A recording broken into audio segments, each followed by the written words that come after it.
Hey everyone, welcome back to another brand new video with me Jaman and you watching Radha Jaman Vlogs.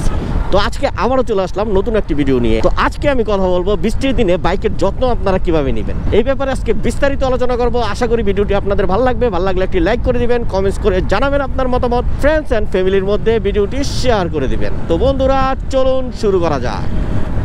তো এক নম্বরে বাইকে cover ব্যবহার করুন। Waterproof cover ব্যবহার করলে বৃষ্টির পানি বাইকের বিভিন্ন অংশে পড়বে না, আর যদি বৃষ্টির পানি না পড়ে সেক্ষেত্রে জং ধরার পসিবিলিটি একদমই থাকবে না। বাইকে মাস্ট কভার ব্যবহার করতে হবে। আচ্ছা, 2 নম্বরে, তো বৃষ্টির পানিতে বাইকের চেন থেকে লুব্রিকেশন ধুয়ে যায়। তো আমাদের যেটা করতে হবে, বাইকের চেন সপ্তাহে কমপক্ষে একদিন ভালোভাবে ওয়াশ করে ভালো মানের লুব্রিকেশন ব্যবহার করতে হবে।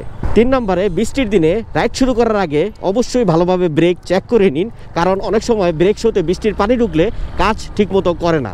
তাই অবশ্যই রাইড শুরু করার আগে ব্রেক ঠিক আছে কিনা তা ভালোভাবে চেক করে নিন। 4 নম্বরে, টায়ারের গ্রিপ আছে কিনা ভালোভাবে চেক করে বের হন, কারণ যদি আপনার টায়ারের গ্রিপ না থাকে সেক্ষেত্রে কিন্তু বৃষ্টির দিনে স্লিপ করার পসিবিলিটি অনেক বেশি বেড়ে যাবে, আর স্লিপ করলে অনেক সময় অনাকাঙ্ক্ষিত অ্যাক্সিডেন্টের সম্মুখীন আপনি হতে পারেন। 5 নম্বরে, ইলেকট্রিক জিনিসগুলো ভালোভাবে চেক করুন, যেমন হেডলাইট, হর্ন, ব্যাটারি, এগুলো শুকনো আছে কিনা ভালোভাবে চেক করে নিন, কারণ পানির সংযোগ থাকলে শর্ট সার্কিট হয়ে ক্ষতিগ্রস্ত হতে পারে।